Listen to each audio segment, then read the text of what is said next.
श्री शिवाय नमस्तुभ्यं। महाराज, आप सभी लोग जानते हैं कि नवरात्रि की अष्टमी कब है।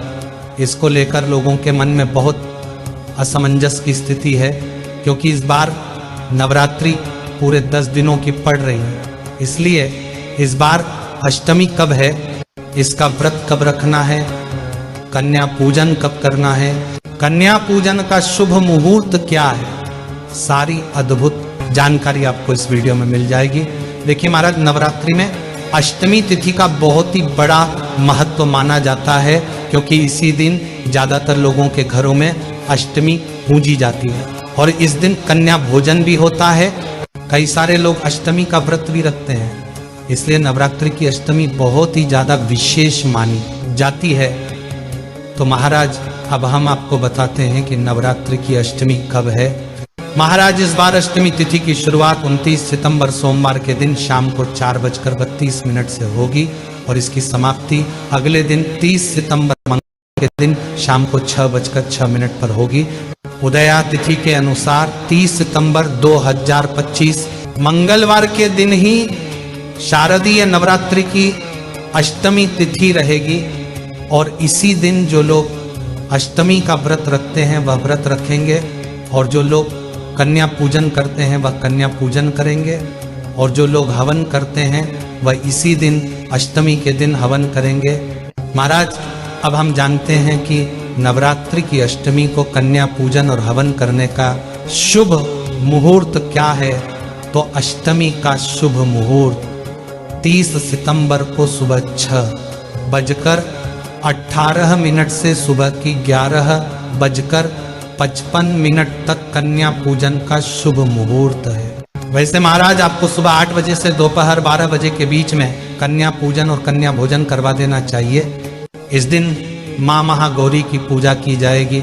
देखिए महाराज, जो भी लोग अपने घर में नवरात्रि की अष्टमी को कन्या पूजन करते हैं उनको कुछ नियमों का पालन जरूर करना चाहिए। जैसे इस दिन आपको सुबह जल्दी उठ जाना चाहिए और स्नान कर लेना चाहिए। अपने घर की पूरी साफ सफाई करके भगवानों को स्नान कराना चाहिए और आपको इस तरह ऐसा भाव बनाना चाहिए कि आपके घर में स्वयं कन्याओं के रूप में 9 माता रानी आने वाली है और आप उनकी पूजन करने वाले हैं। और महाराज, जो लोग अष्टमी को अपने व्रत को खोलते हैं तो वो सभी लोग हवन करने के बाद, कन्या पूजन करने के बाद ही अपने व्रत को खोलें। अब आपको सुबह सबसे पहले कन्याओं को न्योता देकर आना चाहिए कि आज हमारे घर में कन्या पूजन है, आप आ जाना। इसके बाद में घर आकर अपनी कन्या पूजन की तैयारी में लग जाना चाहिए। इस दिन शुद्ध और सात्विक भोजन बनाया जाता है, जिसमें लहसुन प्याज का प्रयोग नहीं किया जाता है और खीर और पूरी विशेष रूप से बनाई जाती है। और कन्याओं को देने के लिए आप पहले से बाजार जाकर चुनरी जरूर लेकर आ जाए और उनको गिफ्ट में या तोहफे में कुछ देने के लिए जरूर लेकर आ जाएं, जिसे देखकर वह सभी कन्याएं खुश हो जाए। अब जैसे ही आपकी सारी तैयारी हो जाती है, आप सभी कन्याओं को उनके घर से लेकर आए अपने घर तक। उसके बाद में सभी कन्याओं के पैर धुलाएं। उसके बाद में उन्हें कुछ आसन पर बैठा दें और उनके सामने भोजन की थाली परोस दें और उनको आराम से भोजन करने दें। भोजन के बाद सभी कन्याओं के हाथ धुलवा दें और उन्हें एक ऊंची जगह या सोफा या पलंग पर बैठाल दें। अब आप उनके पैरों में माहौर लगाएं। अब उनकी पूजन करने के लिए अपनी थाली तैयार करें और सभी कन्याओं को एक एक करके चुनरी उड़ाए, तिलक करें, चावल लगाए, उनको फूल चढ़ाए और उनकी आरती उतारे। और सभी कन्याओं की आरती उतारने के बाद पैर भी आप जरूर छुए और आशीर्वाद लें।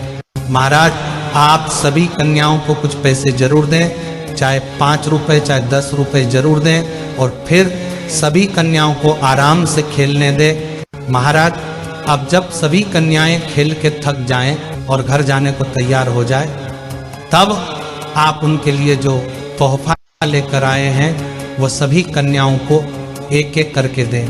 ये तोहफा गुड़िया, पेंसिल, किताब कुछ भी हो सकता है जो कन्याओं को पसंद आए और अपना हाथ पकड़कर उनको उनके घर तक छोड़कर आए।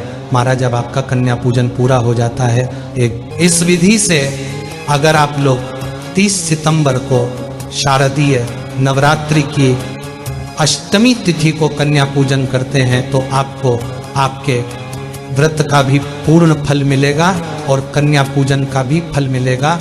इसके अलावा महाराज अगर आपको अभी भी कोई परेशानी है अष्टमी तिथि को लेकर या कन्या पूजन से जुड़ा हुआ तो वह आप हमसे कमेंट करके पूछ सकते हैं।